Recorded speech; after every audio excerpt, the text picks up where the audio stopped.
Ah, nabunggo.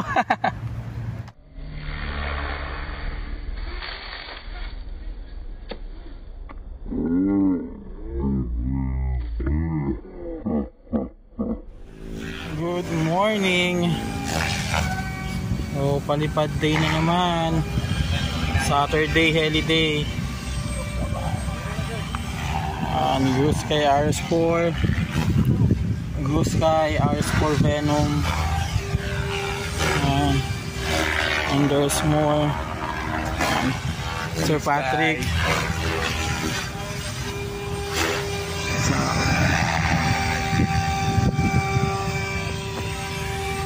Sir Marcel.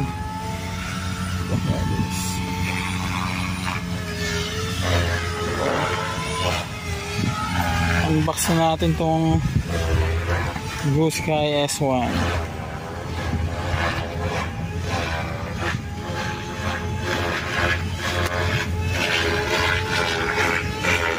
Kakarating lang kahapon, so hindi pa nabubuksan, hindi pa nababind, hindi rin na-charge yung battery. Buti na lang may dalang power bank si Sir Patrick.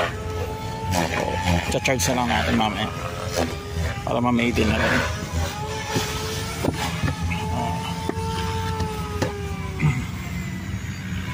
Fresh from the box. Yun. So it comes with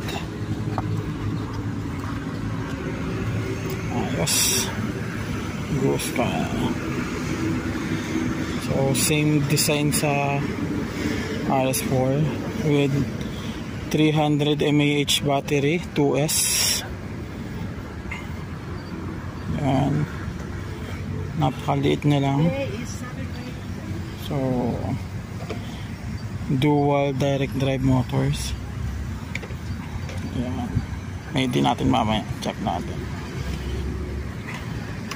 So ang kasama sa box bukod sa unit ay dalawang pack ng battery.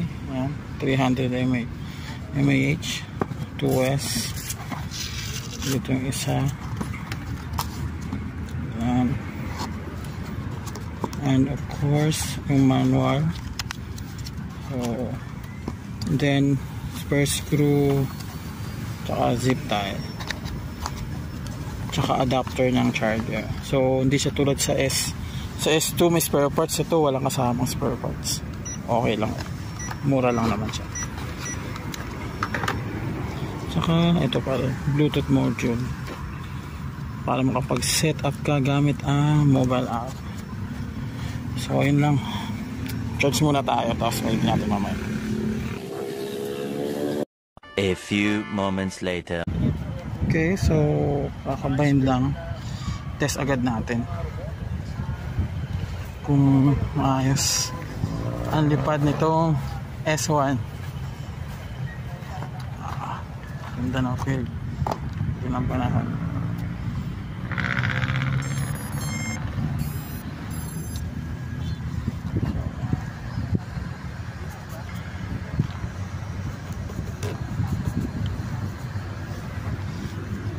Natin, kinakabahan ako. Self level mo. Ayan, no?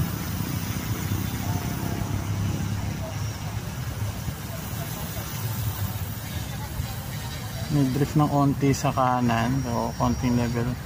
Self level pa lang yan. After natin.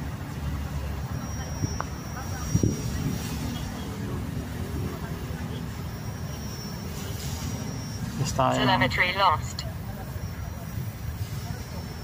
3 minutes.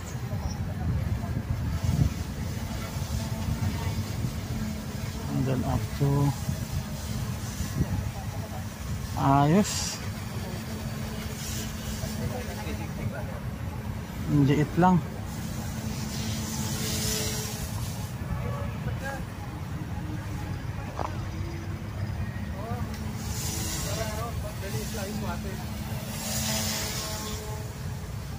Kasing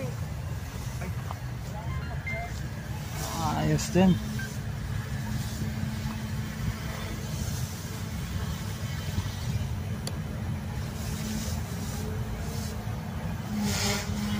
Ay, nag-flip.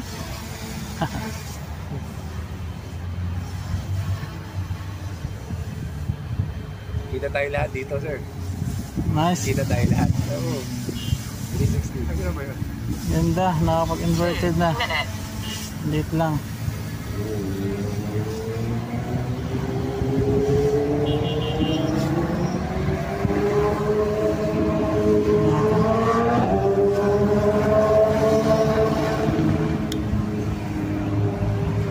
Sa atin head speed.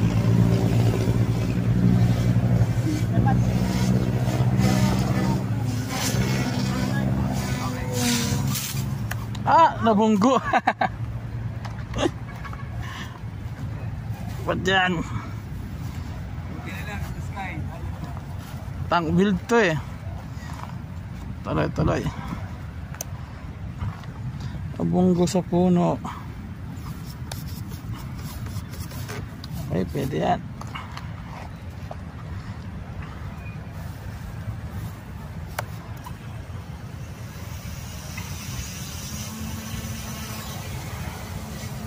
Parang walang nangyari.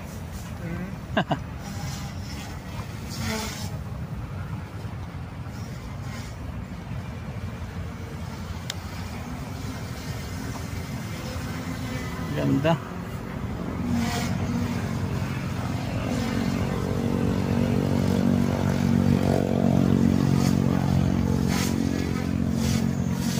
Minute.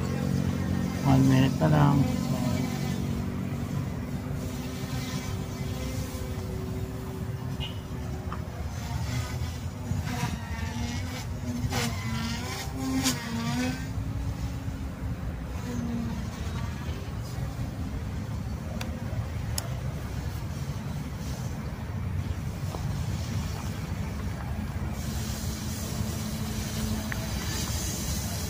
Thirty seconds.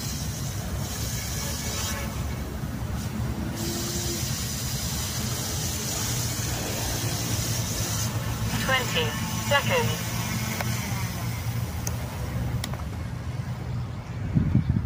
Kuya.